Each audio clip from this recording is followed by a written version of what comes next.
పొద్దుమూకులు వండిన వంటనే వండుకుంటా. అదే పప్పన్నము, అదే కూరగాయలు, రొట్టె.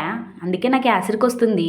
అదే మా ఇంటికాడైతే గోంగూర చట్నీ, వంకాయ కూర, గోంగూర పప్పు ఇట్లా నోటికి ఎంతో రుచిగా ఉండేటివి ఏవో ఒకటి అప్పటికప్పుడు చేసుకునే వాళ్ళం. కానీ నాకంత అదృష్టం లేదు. నా మోన్ని చేసుకున్న కాడి నుంచి ఈ పంజాబ్నే పట్టుకొని వాకలాడుతున్నా. ఈ పంజాబ్లో ఉండబట్టి నేను 5 ఇయర్స్ అవుతున్నది. అందుకే నోటికి రుచిగా ఏమైనా తినాలనిపించింది. చికెన్ తెచ్చుకొని చేసుకుందాం అంటే వీక్లీ ఎన్నిసార్లని చికెన్ తింటాం. అందుకే ఇలా పన్నీర్ వెజ్ బిర్యానీ అయితే ట్రై చేస్తున్నా. అది కూడా ఫస్ట్ టైం. ఎలా వస్తుంది అనేది మీకు నేను చూపిస్తా. ఏమి లేదండి, సింపుల్ ప్రాసెస్. గుర్తుగా మనం చికెన్లోకి ఎలాగైతే అన్ని మసాలాలు, చెక్క, లవంగ, ఏలాకులు, బిర్యానీ మసాలా పౌడర్ పట్టేస్తాము, అలాగనే మిరపకాయలు, బ్రౌన్ ఆనియన్స్, ఉప్పు, కారం, పసుపు, పెరుగు, అల్లం వెల్లుల్లి పేస్ట్ ఇవన్నీ వేసి ఒక గంట పాటు నానబెట్టండి. ఈ పన్నీర్ అడగంటకుండా సేమ్ కొంచెం వాటర్ వేసేయండి. బాస్మతి బియ్యం కూడా 1 అవర్ నానపెట్టుకోండి. ఈ బిర్యానీ ఎలా వచ్చిందనేది నెక్స్ట్ వీడియోలో అయితే చూపిస్తా. ఈ వీడియో నచ్చితే లైక్ చేయండి, సబ్స్క్రైబ్ చేయండి.